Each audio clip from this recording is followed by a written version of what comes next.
Salam əziz izləyicilər, kanalıma xoş gəlmisiniz. Bugün sizlərə Xoy xanlığını izah edəcəm. Ürmək xanlığına 18 bəyəni gəlmişdi. Mənim üçün yəni əladır. Amma yenə də azdır. Yəni çoxalda bilərsiniz. Çünki baxışı gəlir, like gəlmir. Ona görə pisdir yəni. İndi davamını gətirim Xoy xanlığı ilə.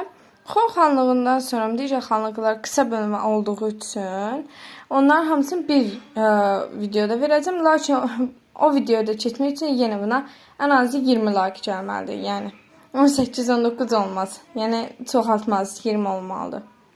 Və yaxud 20-dən daha çox. Gəncəcə Xoy xanlığına. Deməli, Xoy xanlığını kim yaradıb? Şahbaz xan yaradıb. Yazırıq Şahbaz xan. Şahbaz xan yaradıb 1747-ci ildən 1763-cü ilə qədər mövcud olmuşdur Xoy xanlığı. 1761-ci ildən danışsam yox, danışım yəni. 1761-ci ildə Kərim xan Zəndin. Zəndin sözünü deməyə də bilərsiniz. Yəni normal Kərim xan da deyə bilərsiniz. Kərim xan Azərbaycan hücumu zamanı onun vədinlərinə aldanır. Yəni aldanaraq Fətəli xana qarşı çıxmışdır. Nəticə girov kimi Şiraza aparılmışdır. Kim? Kərim xan. Kərim xan Şiraza aparılmışdır. Qısa belə deyə bilərəm əslində. Şiraza aparılmışdır. Sadəcə belə məlumat veriblər, yəni kitablarda. Əsasən kimdən danışım? Əhməd xandan danışım. Əhməd xan, yazım Əhməd xan. Əhməd xandan danışım. Əhməd xan 1763-cü ildən 1786-cı ilə qədər hakimiyyətdə olubdur ki, bu da bunun hakimiyyətində dövlət daha da güclənir. Yəni Xoy xanlığı daha da güclənir. Bunu da gücləndirən kimdir? Əhməd xan. Bir neçə Azərbaycan xanlıqlar və yəni Kaxetiya çarlığı ilə əlaqələri saxlamışdır. Yəni münasibəti olmuşdur. Sonra bir müddət kitablarda belə yazır deyə belə danışmağa alışıq olmuşam yəni. Bir müddət İrəvanı, Qaradağı, Təbrizi, birdən Naxçıvan. Bu dörd xanlığı Əhməd xan Xoy xanına asılı vəziyyətə salmışdır. Ki, bu da nəyə nəticə çıxarır? Xoy xanlığı Ürümqi xanlığının zəifləməsindən sonra Azərbaycan cənubunda ən güclü xanlığı olmuşdur. Lakin 1786-cı ildə artıq Əhməd xan ölür. Və bunun ölümündən sonra artıq xanlıq zəifləyir. Xanlığın zəifləməsindən sonra da Qacarlar bunu nə eləyir? Təzədən bütün müstəqilliyini yerə salır, yəni bütün müstəqilliyini itirir. Xoy xanlığı itirir də bütün müstəqilliyini.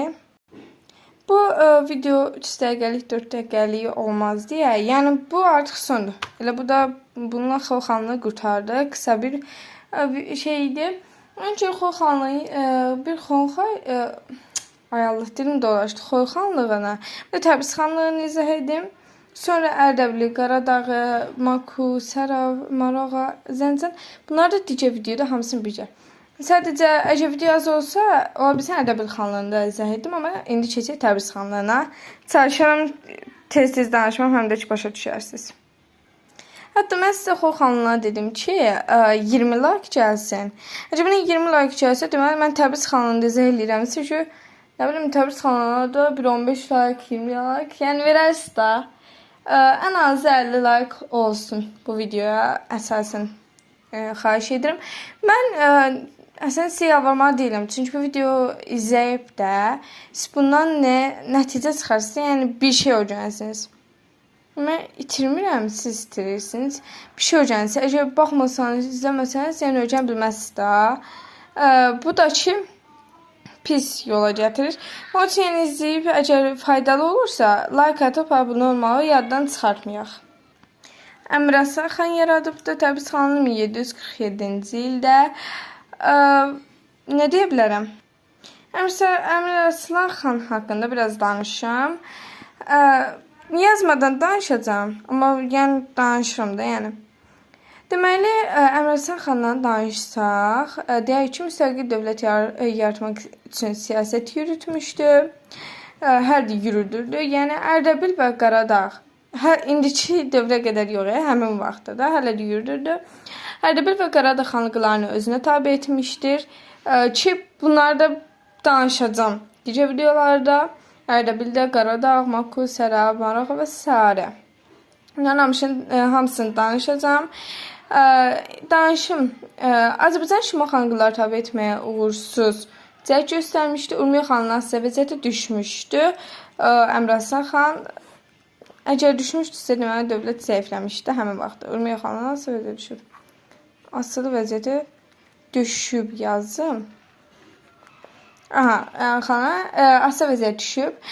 Bunu da qeyd götürün ki, 1747-1751-ci illərdə, 1747-1751-ci illərdə Təbriz xanında hakimiyyət mübarizəsi baş vermişdi ki, burada da Əmir Arslan xanından sonra Azərbaycan cənubunda Fətəli xan Əfşar ilə tanış olacağıq artıq. Fətəli xan Əfşar. Burada da Fətəli xan Əfşar başçılıq edirdi Urmiya xanına. Burada da Urmiya xanlığı qüvvətlənməyə başladı. 1761-ci ildə 61 nə idi? 1763-cü ildə də Kərim xan Zənd tərəfindən Fətəli xan Əfşarın məğlub edilməsindən sonra Təbriz xanlığı yenidən müstəqil oldu. Elə bu daha dəqiq məlumat yoxdur ki, bu dövlət nə vaxt süquta uğradı. Bu yoxdur. Amma deyə bilərəm ki, 1761-ci ildə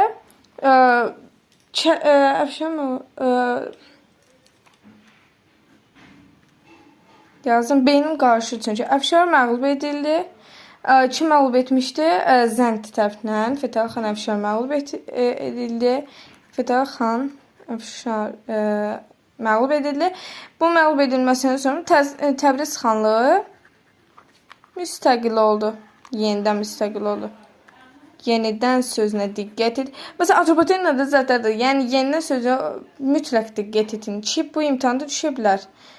Bu gündə artıq blok imtihanı idi. Uğurlar arzulayıram. İnşallah nəticələr yaxşı olar. İnşallah əla nəticələrlə müəllimələrini sevindirərlər. Yenidən müstəqil oldu Təbriz xanlığı.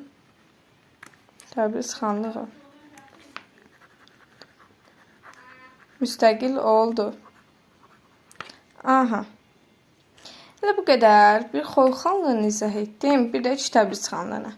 İndi gələn səfərdə hansıları izah edəcəm? Ərdəbil, Qaradağ, Maku, Sərab, Marağa, bir də Zəncan xanlıqlarını izah edəcəm. Bu da biraz uzun video alınacaq. İndi tək istədiyim kanalıma abunə olub, videoma like atıb, videomuzu paylaşa da bilərsiniz ki, başqa dostlarınız yəni videodan faydalansın. Gülə-gülə, sağ olun.